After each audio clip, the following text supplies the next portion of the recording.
Never outshine the master actually बहुत ही शानदार law है। ये आपकी ज़िंदगी में क्लैरिटी लाएगा। कैसे? इसको एक एग्जांपल समझाता हूँ कि 16वीं शताब्दी में जो लुई फाइव थे, बहुत ही महान राजा थे इटली के, बहुत धनाढ़, बहुत ही वेल ऑफ, बहुत ही वेल ऑफ जिसे कहते हैं, शानदार मतलब राजकाज था उनका, और प्रसार बहुत ज़्यादा था और धन संपदा से भरा हुआ उनका राज्य था। और उस राज्य के जो उनके जो फाइनेंस मिनिस्टर थे उनके बचपन के दोस्त थे, उनका नाम था निकोलस फोचे। अब निकोलस फोचे was good friend, he was मतलब बहुत ही करीबी थे और वो मतलब इक्वली धनाढ़ थे, राजा साहब के बराबर ही। उनको पार्टी वार्टी देने का बड़ा शौक था। तो कहीं से कोई विक्ट्री हुई थी और फिर बड़े प्रॉफिट हुए थे राज्य में और बहुत सारा क्रेडिट उनको दिया गया कि भाई निकोलस फोचे की पॉलिसीज़ ने जो है राज्य को इतना फ़ायदा कराई है वो। तो उसी खुशी में उन्होंने एक पार्टी होस्ट किया।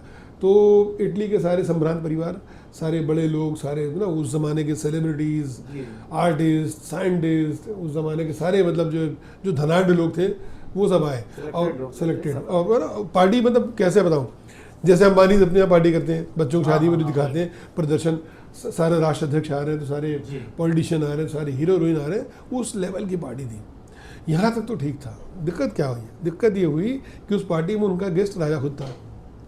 अब राजा साहब आए और उन्होंने देखा कि क्या शानदार पार्टी है, but Raja notice one thing कि निकोलस फोचे साहब, उनके प्राइम मिनिस्टर, उनके बचपन के दोस्त, ही इज आउटशाइनिंग हिम। इतनी शानदार पार्टी उन्होंने दे दिया कि उनकी जो पार्टीज होती हैं राजा साहब की वो फीकी पड़ गई, है ना। He outshined him. Next result, he was jailed. He was jailed for that feeling, but raja failed not.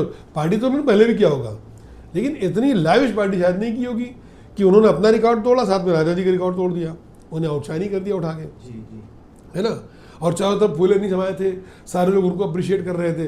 तो राजा ने देखा कि उनकी चमक भीगी पड़ गई उस पार्टी में और वो निकोलस जी ज़्यादा चमक गए।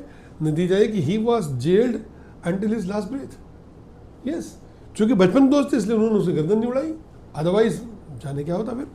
तो नेवर आउटशाइन द मास्टर। अब इसी को आप ना एक ऐसे मॉडर्न डे में समझिए कि जैसे कोई कॉर्पोरेट एम्प्लॉय है ना, और उसके पास में कुछ बहुत बढ़िया कोई आइडिया है, उस आइडिया को प्रेजेंट करना चाहता है। उसके बॉस ने ही अपने सुपीरियर्स को, अपने बॉसेस को बोला कि sir I have a team mate and he has a very good idea, तो क्यों ना उसको ना बोर्ड मीटिंग में बुलाते हैं। और वो बोर्ड मीटिंग में आ गया, वो उसको इन्वाइट किया गया और उसने अपने आइडियाज़ को देना शुरू किया और उसने आइडियाज़ को इस तरह प्रेजेंट किया कि बस उसकी वाह हो गई और उसके बॉस की चमक फीकी पड़ गई।